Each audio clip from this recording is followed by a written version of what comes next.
Hey, Albert back with another DIY video. You're probably watching because you've got leaking inside of your refrigerator. Some people call it flooding. You'll notice down here I've got plenty of water accumulating on my shelves. It will usually come from the top freezer leaking into the lower cabinet through these vents up at the top.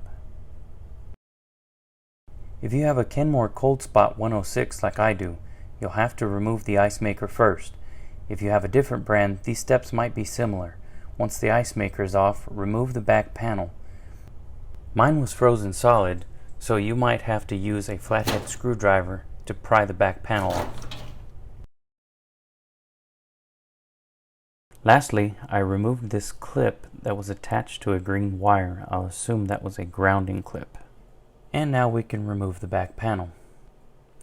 Now that that's removed, you'll see the vents are right next to the drain pan. My drain pan is full of ice, but because it's been open so long, a lot of it's melting. I'll remove these chunks of ice by hand. A couple of quick blasts from the steam gun should do the trick. Overall, it took a couple of minutes, so we'll go ahead and do this in fast motion.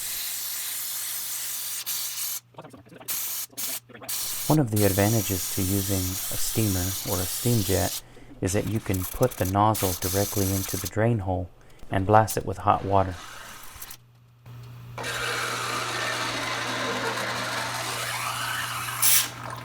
There it goes. Now that you're here, remove all the ice from the drain pan. These are the defrost coils. Humidity builds up on them and forms frost. When your fridge runs the defrost cycle, the frost melts and drops into the drain pan below.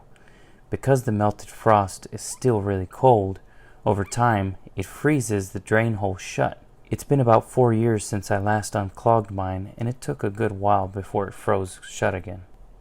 To fix this, you have several options. The first and easiest one, but it takes the longest time, is to unplug your refrigerator and open the doors and just let it melt overnight. The second option is to use a hairdryer on the hot setting. Use this to melt the plug from the drain. It's a lot faster than waiting overnight, and it's still very effective, but it's a lot slower than using a steam jet. The third option is to use a steamer or a steam jet and blast it with hot steam. It's fast and easy, but most people don't have a steamer lying around.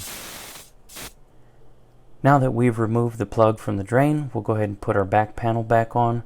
Mine has a grounding clip, so we'll go ahead and put the grounding clip back on there and screw it back into the wall. Now that it was empty, I decided to give it a quick cleaning.